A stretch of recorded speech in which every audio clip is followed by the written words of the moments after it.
our notes. So one of the things I'm checking for, do you understand congruence of one or more, not including our dilations? Can you verify a similarity through one or more, including that would be a dilation when you get bigger or smaller? And can you describe that would prove or disprove that two figures are similar or congruent? And then describe it. So, key thing, if they are the same size and same shape, right, congruent, when you rotate, reflect, and translate. Anytime you resize it, if it says it has a dilation of K, anything other than 1, 0 to 1, remember that's going to make it smaller. And if K is anything greater than 1 or negative 1, less than negative 1, then it's going to get larger, okay? That makes it similar. So it says, looking at this picture, RSTQ, is it congruent or similar to PKJP, LKJP? Say it right. All right. So if we are looking, and we're going from this one to get down here, do they look the same size and same shape? Yeah. So we're going to say that they are congruent. And then it's going to ask you, well, how do you know they are congruent? What does it look like happened first? So we first, the reason they are congruent, because we are going to reflect, and we got to use the letter RST over which axis? Over the X, right? If we are looking at that, that's going to go right over that X-axis. This is our X-axis. So RSTQ over the X-axis. That gives us this picture. And then how do we get from here to here? Then we translate. Now, when you tell me to translate, I am okay if you tell me in words. Meaning, how far are we moving point S over to line up with K? Translate, we could say to move it to the right, how many units? And it might be easier as you're counting on yours, but we should be to the right 6 units. And then we had to go down how many units? And down. Now, when we go into this one, we've got to make sure we are going right to K, right? So we are going down 3. Okay? And I'm okay if you write it in words, or if you would have said X comma Y changes to X plus 6, Y minus 3. I don't care which of these two you decide to use. If you like using the words, use these words. If you like using these symbols, use the symbols. There's no other really way to describe reflecting over the X-axis. You could give me the rule, but most of you need to tell us what you reflected over as we look at those. Okay? So, proving these two are similar or congruent. It says determine are they congruent or similar. Then write a congruent similarity statement.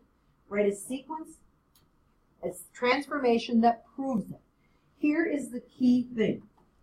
We are usually going to start with our A, B, C, D in the alphabetic order. So this is our figure number 1. Okay, so just put a number 1. This is where we need to end up. Number 2. What looks like it's happening? Rotation. A rotation of how many degrees? 180. So first thing we are thinking, we are rotating 180 degrees. If I look at where point A is, point A was located where? -4, -1. If I rotated 180, where should it be? It should be over at 4 and up 1. This should be where A prime is. Okay, that makes sense. D was located at -2, -1. So it's going to be at 2, 1. Now, I might not need to plot the whole thing. Does that make sense? Hayden, please draw that in. So I might not need to draw this whole picture, because where do I know point B was? It was at -3, 1. It's going to be over here is where B prime is going to be, right? So I know that this is, if I'm looking at that, this is kind of where my reflection is, right? I rotated at 180. what do I have to do to get it on top of this?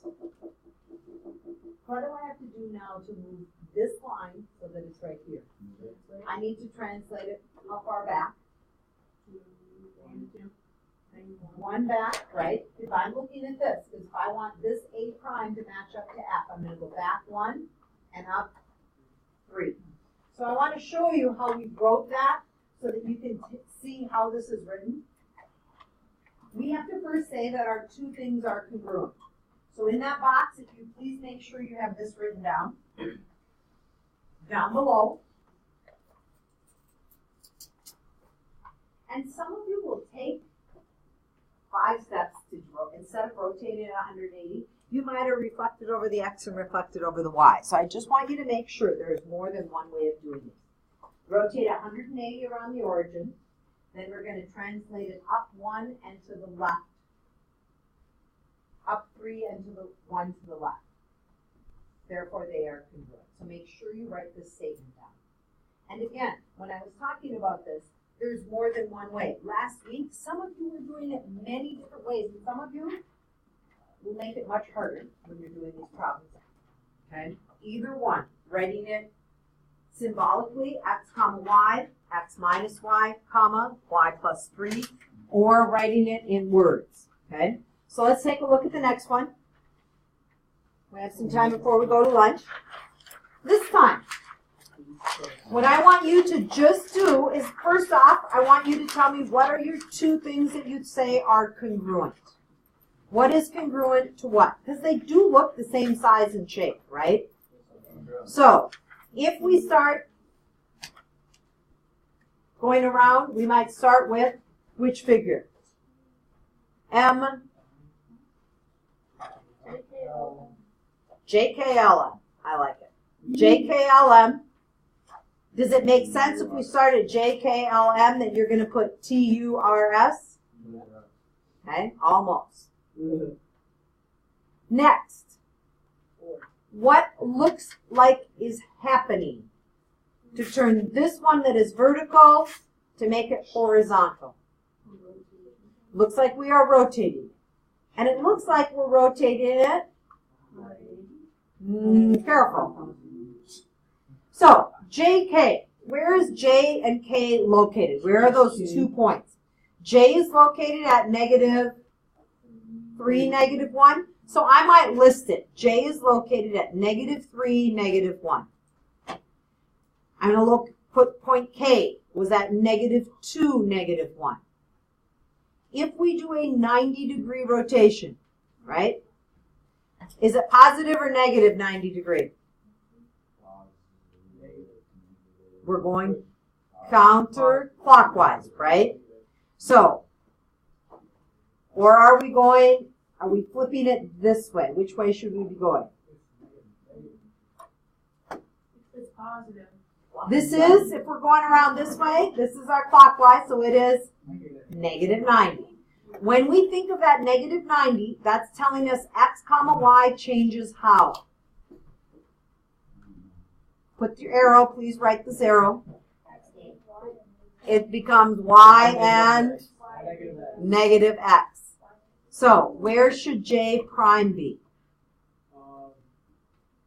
-1, 3. Plot it. -1, 3.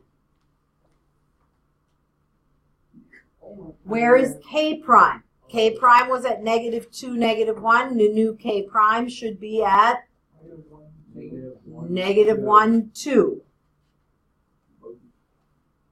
So this was J prime. This is our K prime, right?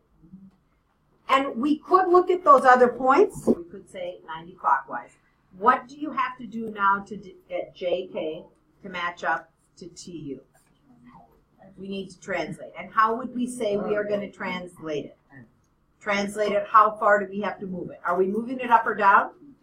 No, we are simply moving it to the right. So we would say, and I just want you to notice that they always keep it positive, so they use positive 270. I'm okay that you put a -90 degree, okay?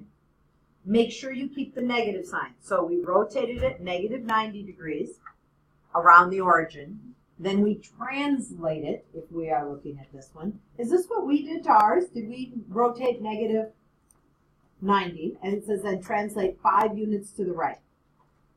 We are not moving it up or down. No, you're right. And again, if you want to put for your translate, if you like to put x comma y, we would then change it to x plus 5, and the y stays the same.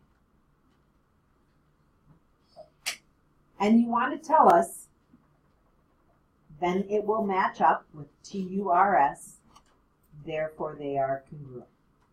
Because we did not do a size change at all. We only did a rotation and a translation. Rotate, translate, reflect is always going to make it congruent. Okay? A couple of you are still. As you look at that next picture, because we have a size change, how we are going to start this is we are going to start with putting triangle NOP is similar to JHI. Now, I will have some students write it this way. They will put down triangle JHI is similar, so please write both of these, to triangle NOP. And they switch the order. And someone says, well, it doesn't matter. Yes, because when you give your answer to me, if you start with the small one and go to the larger one, right, you're going to be multiplying by a number greater than 1. If you start with the bigger one and you're going smaller, you're going to have to multiply by a fraction or decimal.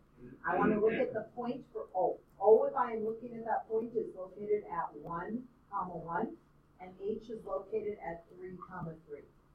So when you think I'm doing a 1, 1 to get to 3, 3, it looks like a size change of 3.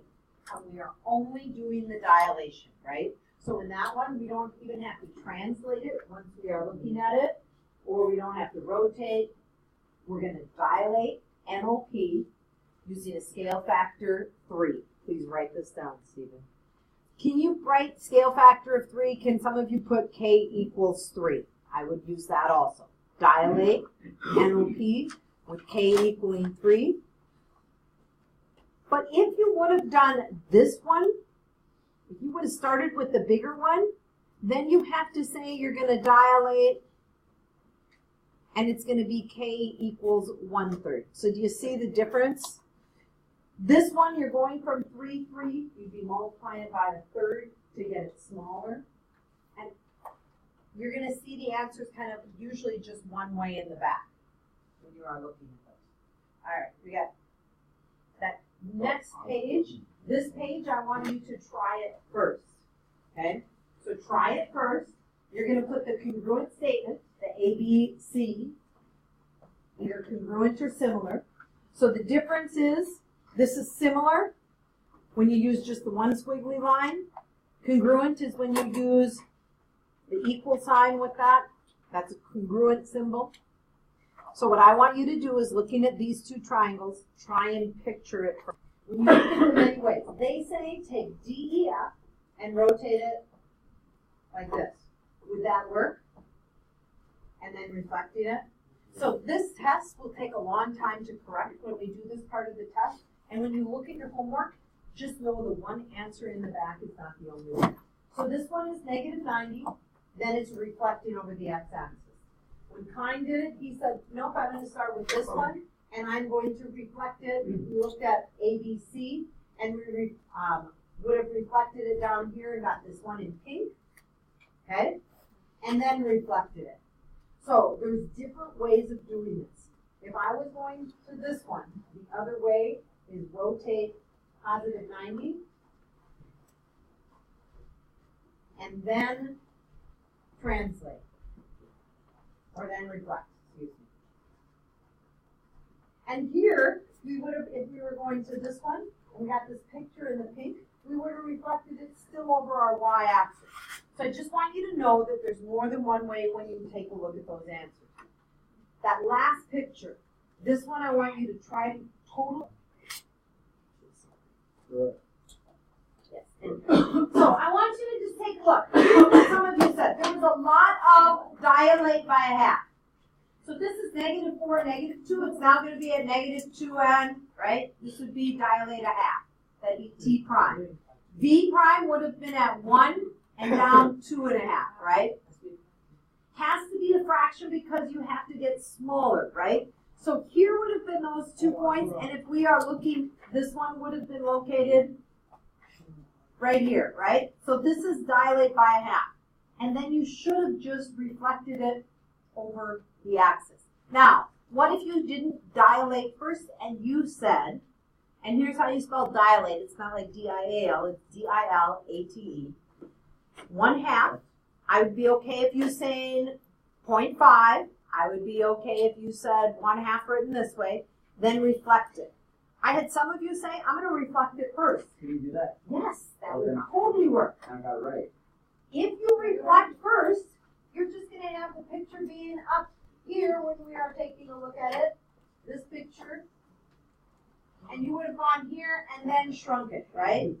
If you would have started with RQS, you would have had a dilation of 2.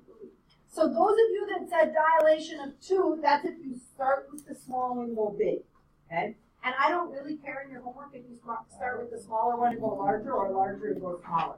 For a lot of you, when you look at the homework, it might be easier to start with the small one and go to the big one. I don't care. As you look at those answers, make sure you're checking your answers in the back. So you are working on your homework.